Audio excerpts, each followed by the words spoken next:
Saudara dan saudari, salam jumpa kembali dalam pertemuan kita pada hari Senin tanggal 14 September 2020.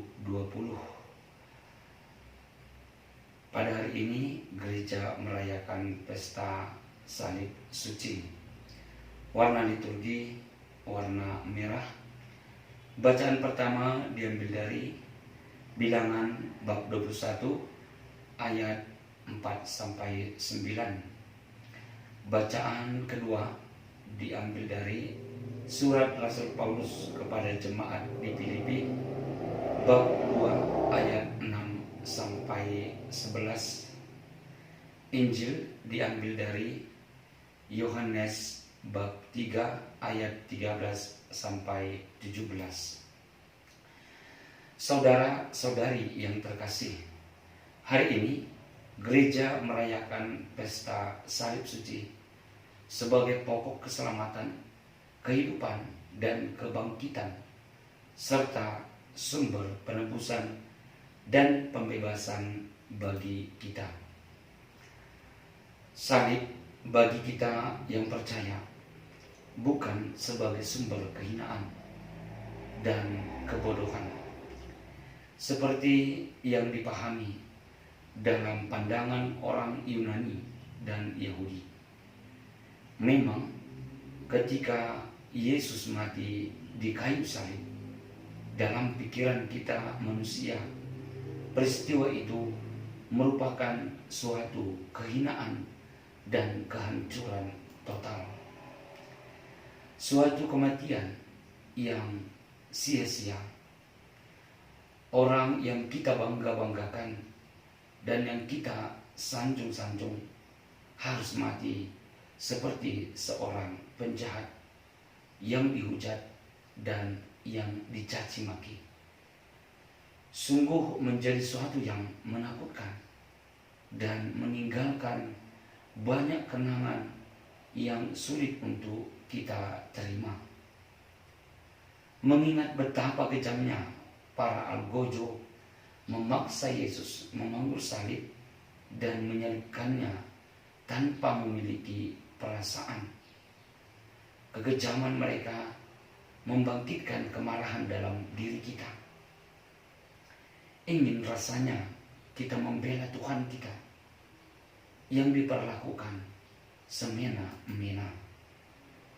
Tapi saudara dan saudari, Tuhan kita tidak butuh pembelaan dari kita. Pembelaannya hanyalah ketaatan pada kehendak Bapa. Bukan tidak mungkin ia membela dirinya, tapi hanya dengan salib itulah ia akan menyelamatkan dunia, menyelamatkan kita semua umatnya. Tuhan kita hanya butuh agar kita setia mengikutinya dan memanggul salib kita masing-masing. Jalan salib yang telah Yesus tempuh hendaknya menjadi jalan kita pula. Karena hanya melalui jalan itu kita akan menemukan hidup, menemukan harapan yang tidak akan menuntun kita ke jalan yang buntu. Jalan itu pasti, jalan itu bukan ilusi yang harus ditempuh karena ketidakberdayaan terhadap situasi, terhadap pemimpin yang sedang berkuasa. Hanya itulah jalan satu-satunya bagi kita untuk menemukan kehidupan yang telah dijanjikan oleh Yesus sendiri bagi kita.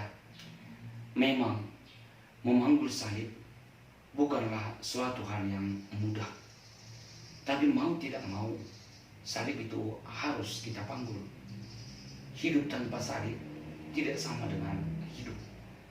Karena salib sendirilah yang telah memberi kita hidup. Maka sebagai orang beriman, hendaknya kita memanggul salib kita masing-masing, penuh dengan kesetiaan dan sukacita.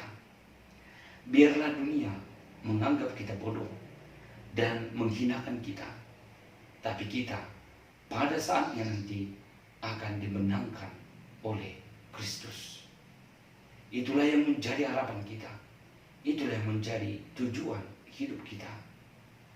Maka bergembiralah dalam penderitaan, bersukacitalah dalam kesesakan. Tetap setia dan bertahan, karena Tuhan kita adalah Allah yang pengasih dan penyayang. Marilah senantiasa menandai diri kita dengan tanda salib Kristus.